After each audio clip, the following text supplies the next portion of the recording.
Ja, schönen guten Abend. Wir sind da im W-Hotel, im W-Hotel eingecheckt, hier in New York und der Times Square.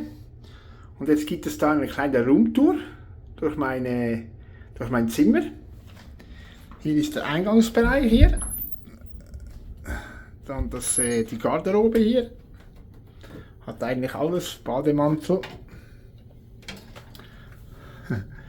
WC, Toilettenpapier, Safe ist verfügbar.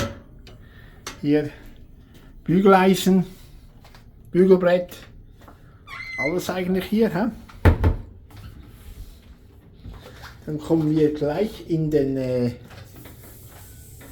Toilettenbereich. Dusche, Toilette, Nassbereich, Shampoo, jede Menge Auswahl hier. Denn ich mag es wirklich nicht begreifen, warum es immer nur Milchglas hier. Alles ist immer nur Milchglas. Dann hier ist der Schlafbereich hier.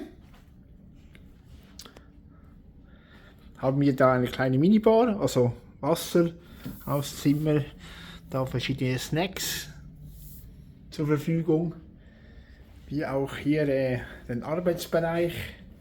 Natürlich mit einer Minibar, einem Kühlschrank natürlich, darf natürlich auch nicht fehlen. Ist reichhaltig gefüllt, kostet auch dementsprechend wahrscheinlich.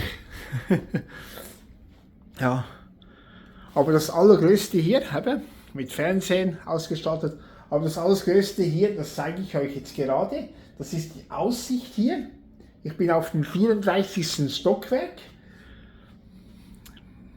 Hier ist eine Chill-Out-Area und man sieht wirklich ein Teil, also oh, das Bett ist ein bisschen zu hart. Da unten ist der Times Square, ein Teil davon und wirklich die Skyline ist atemberaubend hier, also die Aussicht wird wahrscheinlich heute Abend wirklich auch noch einmal ein wenig toppen hier und es ist wirklich die Aussicht vom Zimmer aus, also es ist wirklich ja, atemberaubend.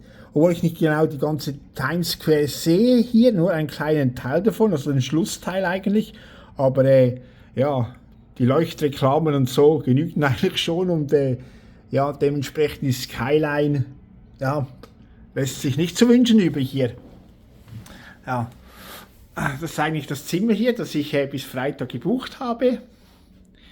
Direkt an der Times Square. So wie es aussieht, ist es wirklich ziemlich ruhig.